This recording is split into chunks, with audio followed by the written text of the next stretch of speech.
আল্লাহর নবীর একজন পাগল যার নাম হলো ওয়াইসুল কারনী। তিনি নবীর বরাবর একটি চিঠি লিখলেন, ইয়া রাসূলুল্লাহ, ইয়া হাবিবাল্লাহ, হুজুর, আপনাকে দেখার জন্য, আপনার সঙ্গে সাক্ষাৎ করার জন্য আমার মনটা ফিদা হয়ে গিয়েছে, আমার অন্তর ফিদা হয়ে গিয়েছে। ইয়া রাসূলুল্লাহ, ইয়া হাবিবাল্লাহ, ওই মক্কা মদিনার হজ করার জন্য আমার অন্তরটা পাগল হয়ে গিয়েছে। কিন্তু একটি ব্যবধান আছে, একটি সমস্যা আছে। আমার বাড়িতে আমার বৃদ্ধা মা আছে, ওই বৃদ্ধা মায়ের সেবা যত্ন করার কেউ নেই।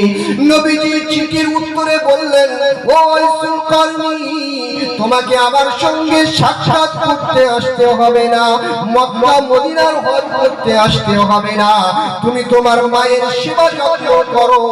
মায়ের সেবা যত্নের ভিতরে তোমার সফলতা আছে। ও ওয়াইসুল কারনী, আমি নবী মুহাম্মদুর রাসূল, যে কোনো সময় আমার সঙ্গে তোমার সাক্ষাৎ হবে। ওয়াইসুল কারনী এই চিঠিটা পেয়ে সে নিজে চুমা খায় আর মাথায় লাগায়। আমার নবী আমাকে বলেছেন, মায়ের সেবা যত্নের ভিতরে সফলতা, আর কোনো না কোনো সময় আমার নবীর সঙ্গে আমার সাক্ষাৎ হবে। ওয়াইসুল কারনী সে নিজের মায়ের সেবা যত্নে সে লেগে থাকলো। ওদিকে আল্লাহর নবী, বিশ্ব নবী জনাবে মুহাম্মদুর রাসূল, আমিরুল মুমিনিন, খলিফাতুল মুসলিমিন হযরত ওমর রাদিয়াল্লাহু তাআলা আনহুকে ডেকে বললেন, ওমর, আমি নবী পৃথিবী থেকে বিদায় নেব, আমি নবী পৃথিবী থেকে ইন্তেকাল করব। ওমর, আমার এই জুব্বা আমি তোমাকে দিয়ে গেলাম, ওই ইরান দেশের করন নামক শহর থেকে ওয়াইসুল কারনী নামক ব্যক্তি যদি আমার কবরের কাছে মদিনায় যদি দেখো, তাকে আমার এই জুব্বাখানি তাকে হাদিয়া করো, আর আমার তরফ থেকে তাকে সালাম জানিও।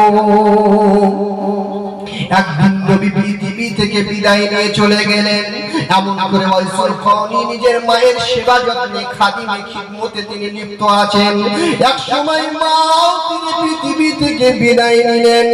মায়ের কাফন দাফন সারার পরে তিনি এমন করে বাড়িতে গেলেন না, মক্কা মদিনায় হজ করার জন্য, নবীজির সঙ্গে সাক্ষাৎ করার জন্য মক্কা মদিনার দিকে পাগলের মতন দৌড়াতে লাগলেন। মক্কায় পৌঁছে যাবার পরে তওয়াফ করলেন, এমন করে সাফা মারওয়া সাই করলেন।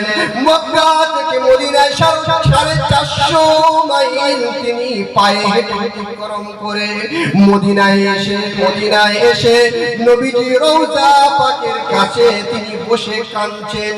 নবীজি রওজা পাকের মাটি নিয়ে একবার ঠোঁটে লাগায়, একবার মাথায় লাগায় আর বলে, ইয়া রাসূলুল্লাহ, ইয়া হাবিবাল্লাহ, হুজুর, আপনি তো বলেছেন আমার আপনার সাথে কোনো না কোনো সময় সাক্ষাৎ হবে। আমি ওয়াইসুল কারনী, আমি এসেছি, আপনাকে তো আমি পাচ্ছি না, আপনি কোথায় গেলেন? এমন সময় আমিরুল মুমিনিন, খলিফাতুল মুসলিমিন হযরত ওমর রাদিয়াল্লাহু তাআলা আনহু তিনি দেখতে পেলেন।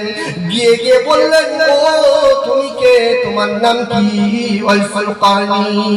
সে বলল, আমার নাম ওয়াইসুল কারনী। ওয়াইসুল কারনী, আমার নবী তোমার জন্য একটি জুব্বা হাদিয়া দিয়ে গিয়েছেন, এই নাও তোমার হাদিয়া। আজ আমি আমানতটা আমি ঠিক জায়গায় পৌঁছে দিলাম। কিন্তু ও ওয়াইসুল কারনী, তুমি এমন কি ভালো কাজ করেছো যার জন্য নবী নিজের জুব্বাখানা তোমার জন্য দিয়ে গিয়েছে? ও ওয়াইসুল কারনী, আমি ওমর আমার পুরো জীবনটা, পুরো লাইফটা আমি নবীর সঙ্গে আমি অতিবাহিত করলাম, নবীর সঙ্গে বড় বড় যুদ্ধে আমি শরীক হলাম, কিন্তু নবীজির কোনো হাদিয়া ওমর পেলাম না। ও ওয়াইসুল কারনী, এমন কি ভালো কাজ করেছো যার জন্য তুমি আল্লাহর নবীর জুব্বা হাদিয়া পেয়েছো, আমাকে বলো। আল্লাহর নবীর পাগল ওয়াইসুল কারনী বললেন, এক সময় আমি আল্লাহর নবীর কাছে আমি চিঠি পাঠিয়েছিলাম, তিনি আমার সেই চিঠির উত্তর তিনি বলেছিলেন, ও ওয়াইসুল কারনী, তোমাকে আমার সঙ্গে সাক্ষাৎ করতে আসতে হবে না, তোমাকে মক্কা মদিনার হজ করতে হবে না, তুমি তোমার মায়ের সেবা যত্ন করো, মায়ের সেবা যত্নের ভিতরে তোমার সফলতা আছে। হযরত ওমর রাদিয়াল্লাহু তাআলা আনহু বললেন, ও কারণী, আমি বুঝে গেছি তোমার মায়ের সেবা যত্ন করার জন্য আমার নবী তোমাকে জুব্বাখানা হাদিয়া করেছে। একবার বলি সুবহানাল্লাহ, নারে তাকবীর, নারে তাকবীর। তাই আল্লাহ পাক, আল্লাহ রাব্বুল আলামিন তিনি বলেন, ওয়া কাদা রাব্বুকা আল্লা তা'বুদু ইল্লা ইয়্যা, ওয়া কাদা আই আমারা, আই ফারাজা, আমার রব তোমাদের জন্য ফরজ করেছে, আদেশ করেছে, আল্লাহ তা'বুদু ইল্লা ইয়্যা, আল্লাহ ব্যতীত কাউকে উপাসনা করো না। ওয়া বিল ওয়ালিদাইনি ইহসানা, আর তোমার পিতা মাতার সঙ্গে ভালো ব্যবহার করো। ইম্মা ইয়াবলুগান্না কিবারা আহাদুহুমা, আর পিতা মাতার মধ্যে যদি কেউ বৃদ্ধা হয়ে যায় বা উভয় বৃদ্ধা হয়ে যায়, সে যেন উফ শব্দ যেন উচ্চারণ করে, তাকে ধমক দিয়ে কথা বলবে না। ওয়াকুল্লাহুমা কাওলান কারীমা, তার সঙ্গে ভালো কথা হবে, নম্রে ভদ্রতার সঙ্গে কথা বলবে।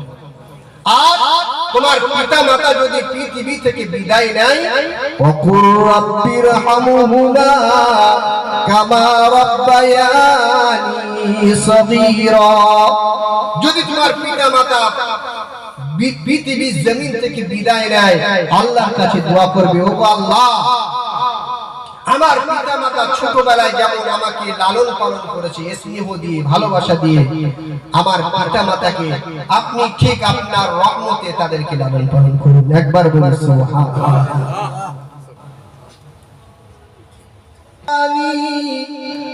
আমি কি পাপ করেছি হায়, আমি কি পাপ করেছি হায়, পৃথিবী না জানো আমি তো জানি, আমি কি পাপ করেছি হায়, আমি কি পাপ করেছি হায়, আমার পাপের করলে বিচার, বাঁচার আমার নাই উপায়, দয়াময় তুমি মাফ করো আমায়, মাফ করো আমার, জেনে না জেনে কত যে আমি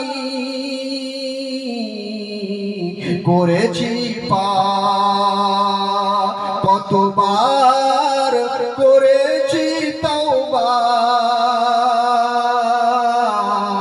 কতবার অনুতাপ, দুদিনে আবার সব ভুলে গিয়ে